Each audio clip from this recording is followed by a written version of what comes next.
जय हिंद। आज क्या देखते हैं, छत्तीसगढ़ के बारे में देखते हैं। इससे पहले आपको मध्य प्रदेश के बारे में कम्प्लीटली बता दिए थे। तो आज चलिए देखते हैं छत्तीसगढ़ के बारे में। इससे पहले देख लेते हैं कि छत्तीसगढ़ आखिर है क्या। तो देखिए, भारत का ये रहा नक्शा, आप देख सकते हैं। ये रहा भारत, ये मध्य प्रदेश था। मध्य प्रदेश के बारे में आपको कम्प्लीटली बता दिए। ये रहा छत्तीसगढ़, ये क्या है, ये जो छत्तीसगढ़ है। तो चलिए छत्तीसगढ़ के बारे में पढ़ना चालू करते हैं। तो देखिए, छत्तीसगढ़ जो होता है ये बहुत ज़्यादा पठारी एरिया। ये मध्य प्रदेश से अलग हो गया क्योंकि ज़्यादातर पठारी एरिया, जिस वजह से इसको अलग कर देगा। ये अलग कब हुआ था? 1 नवंबर सन 2000 को। 1 नवंबर सन 2000 को ये क्या होगा, छत्तीसगढ़ अलग हो गया।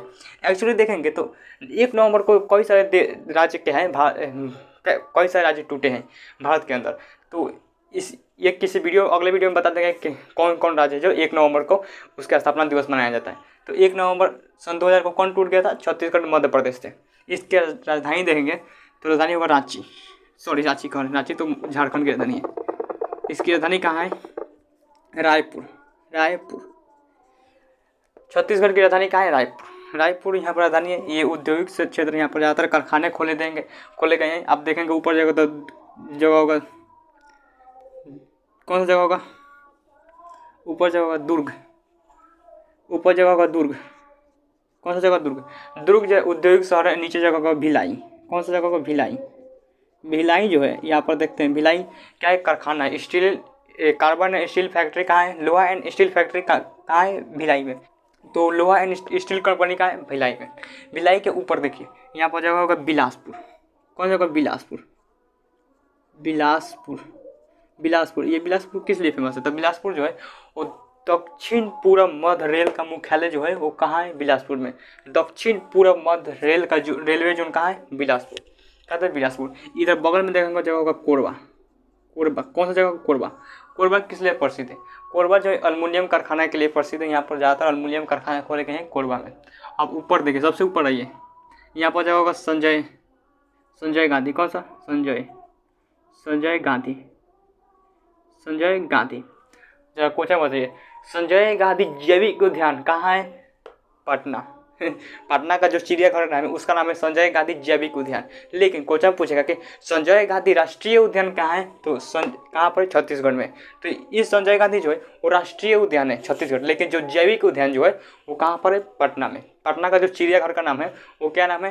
संजय गांधी जैविक उद्यान। एक्चुअली होता क्या है कि जैसे पटना में क्या होता है, पटना चिड़ियाघर में, इसमें पटना चिड़ियाघर में क्या होता है, शेर पिंजरे में होता है, हम लोग खुले में होते हैं, हम लोग खुले में जाकर देखते हैं। लेकिन उसका जस्ट उल्टा किसमें होता है? संजय गांधी राष्ट्रीय उद्यान में। संजय गांधी राष्ट्रीय उद्यान में क्या होता है कि इसमें क्या होता है, एकदम प्रॉपर जंगल है, बहुत भारी जंगल है। इसमें शेर खा जाता है हिरण को मारकर, और एक्चुअली रियल में हो जाता है जंजा। तो जब ये जो होता है, इसमें क्या होता है कि हम लोग पिंजरे में होते हैं। मतलब एक्चुअली क्या होता है, जो देखने जाते हैं लोग, टूरिस्ट बन कर जाते हैं तो गाड़ी पर जाते हैं। एक्चुअली गाड़ी को जो है वो शेर नुकसान नहीं पहुंचाता है। उसको लगता है कि गाड़ी एक भी चलने वाला एक क्या है, जीव है जिसे हम लोग खा नहीं सकते। तो इसलिए जब गाड़ी पर आते हैं तो शेर आक्रमण नहीं करता है, यानी हमला नहीं करता है। लेकिन जैसे ही अगर शेर से गाड़ी से नीचे उतरिएगा तो वो देखेगा ये कौन नया वेराइटी का एलर्ट है, मतलब निपटा देगा उसको। कहेगा कि बहुत देख लिए शेर आप ऊपर से, आप आइए हमको आप अपने अंदर का दर्शन कराते हैं। देखिए मेरा अंदर का कितना बड़ा है, दिल फेफड़ा लंग्स जो भी है, किडनी विडनी सब दिखा देगा। देखो बाहर से तो बहुत शेर देखे होंगे, अंदर से जाके देखो निपटा। एक बार ऐसे एक्चुअली क्या हुआ था, एक जो व्यक्ति गए थे टूरिस्ट बनकर तो देखने गए थे, तो एक्चुअली क्या हुआ, उनका एक झाड़ी पास में ही झाड़ी था, और क्या हुआ उनका कोई जानवर नहीं दिख रहा था। लेकिन शेर का तो खासियत है, वो एक बाइक हमला करता है, वो झाड़ी में क्या था, शेर छिपा हुआ था। और वो व्यक्ति क्या किया, जब उनका मोबाइल गिर गया तो वो उठाने गए तो वहीं पर शेर देख लिया। बोले ये तो नया वेराइटी, आज इसको छोड़बो ना, तो निपटा दिया उनको।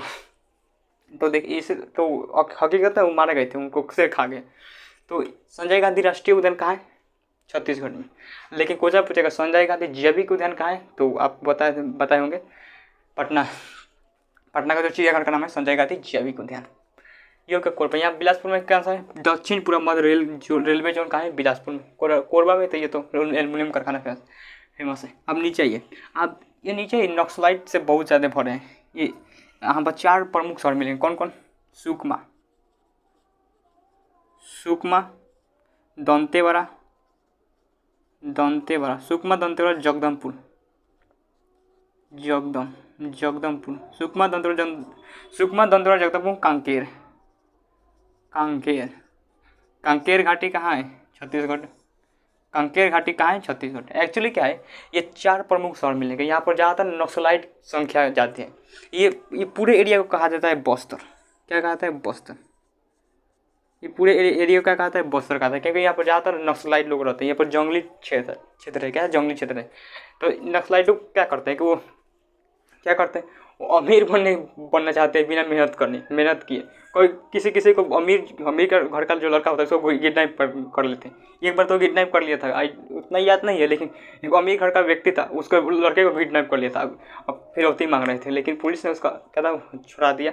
तो ये था। तो नक्सलाइटों का कहना है कि हम लोग क्या कर देंगे, ये लोग ज़मीन नहीं देते, और ये क्या करते हैं कि किसी भी दूसरी सरकार को या फिर कोई भी अन्य व्यक्ति को जो फैक्ट्री लगाना चाहते हैं वो लोग लगाने ही नहीं देता है। ये लोग कहते हैं कि जो भी फैक्ट्री लगाता है वो खुद अमीर हो जाता है, हम लोग लूट लेते हैं।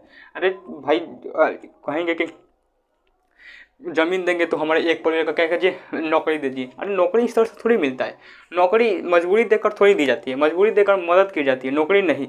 और जो उसके एक्चुअली जो नौकरी किसे दी जाती है, जो कारीगर है, जो मतलब एक्सपर्ट है किसी काम में, उसको नौकरी दी जाती है। ये थोड़ी ना मजबूरी देकर तो मदद की जाती है, नौकरी नहीं दी जाती। तो यही देखेंगे, यही सब ज़्यादा कमी है। बिहार में भी देखेंगे तो बिहार में भी क्या करता है कि लोग नौकरी मांगते हैं मजबूरी दिखाकर। तो मजबूरी दिखाकर तो नौकरी मिलेगी नहीं। आप बताइए क्या आप किस में चीज़ में एक्सपर्ट हैं, आप क्या कर सकते हैं। तो बिहार का व्यक्ति कोई भी कहे कोई भी काम करा दो। अरे कोई भी काम कैसे कर दे, आप किसी चीज़ में एक्सपर्ट होंगे तभी ना। तो जैसे हम पढ़ा रहे हैं, तो हमारा आदत क्या है, पढ़ाना। कोई भी किसी को हम पढ़ा देंगे, लेकिन हम उसी तरह से कोई व्यक्ति का एक पर्सनल, जैसे कोई पेंटर है तो अच्छे से पेंट करेगा, लेकिन कोई मजदूर है कहेगा हम भी पेंट कर देंगे, हम भी ढलाई कर देंगे, तो वो थोड़ी ना होगा। तो ऐसा कुछ हो जाता है जिस वजह से। तो इस सारा का है, ये जो है सुकमा दंतेवाड़ा जगदमपुर कांकेर, ये चारों के चारों क्या है, नक्सलाइट से पूरी तरह से भरे हुए हैं। और इनको अब हरा भी नहीं सकते, क्योंकि जंगल और पत्थर, जंगली क्षेत्र और जहाँ पर पत्थर हो वहाँ पर आप बाहरी के लोग उसे जीत नहीं सकते हैं। जैसे आप देखे होंगे जो अमेरिका और रूस, उतना बड़े बड़े देश अफगानिस्तान से नहीं लड़ पाए थे, क्योंकि बहुत ज़्यादा भयानक जंगल है और पहाड़ी एरिया पे। जंगल में क्या होता है कि जंगल में अगर बाहरी आग के लोग लड़े तो आप नहीं लड़ सकते। पहला बारिश आप हेलीकॉप्टर से देखेंगे, जहाज से देखेंगे तो जहाज से नीचे लोग दिखेगा नहीं, और मजबूरन आपको नीचे उतर कर जाना होगा। और नीचे उतर कर आप जाएंगे तो उधर से पहले से वो लोग क्या बैठे रहेंगे आपको इंतजार में, निपटा देंगे कि आओ तरह तुमको निपटाते हैं। तो यही होता है कि जंगल और पहाड़ी क्षेत्र में आप उसे जीत नहीं सकते। तो जिस वजह से यहाँ पर तो बहुत ज़्यादा नक्सलाइट की संख्या बढ़ी हुई है। तो ये सुकमा दंतेवाड़ा जगदमपुर कांकेर, इसे क्या कहते हैं, बस्तर कहते हैं। क्या कहते हैं, बस्तर। ये एक्चुअली क्या है, पठारी एरिया है। पठारी एरिया उसे कहते हैं जो समुद्र तल से बहुत ही ज़्यादा ऊँचा हो, क्या बहुत ही ज़्यादा ऊँचा हो। तो समुद्र तल से आप देखेंगे ये लगभग, ये समुद्र तल से 1500 मीटर, कितना 1500 मीटर ऊंचा है, लगभग 1500 मीटर ऊंचा है समुद्र तल से। लेकिन वही अगर पटना देखेंगे तो पटना महज समुद्र तल से 55 मीटर ऊंचा है। कितना, 55 मीटर ऊंचा है पटना जो समुद्र तल से। तो कोई भी ऊंचाई जो होती है ज़मीन पर वो समुद्र तल से ही नापी जाती है। आपको पता होगा, आप जब आपका क्या पढ़ाएंगे, फिजिक्स पढ़ाएंगे तो उनको आपको बता देंगे कौन सी फिजिक्स, अभी जियोग्राफी आपको पढ़ा नहीं रहे। तो 1500 मीटर क्या है, ये बस्तर है। बस्तर का पठार कितना मीटर, लगभग 1500 मीटर। यहाँ पर खनिज लोन से भी हुआ, आपको पता होगा जहाँ पर पठार होते हैं वहाँ पर खनिज तो मिलता ही है। अब देखिए ये क्या है, नक्सलाइट है। ये नक्सलाइट को क्या कहते हैं, एक कोड भाषा में उसे रेड कॉरिडोर कहता है, कहता है रेड कॉरिडोर। तो ये छत्तीसगढ़, आई होप इसे आप समझे होंगे। आज के लिए यहीं तक रहने देते, तब तक मिलते हैं नेक्स्ट वीडियो में। Thank you for watching video.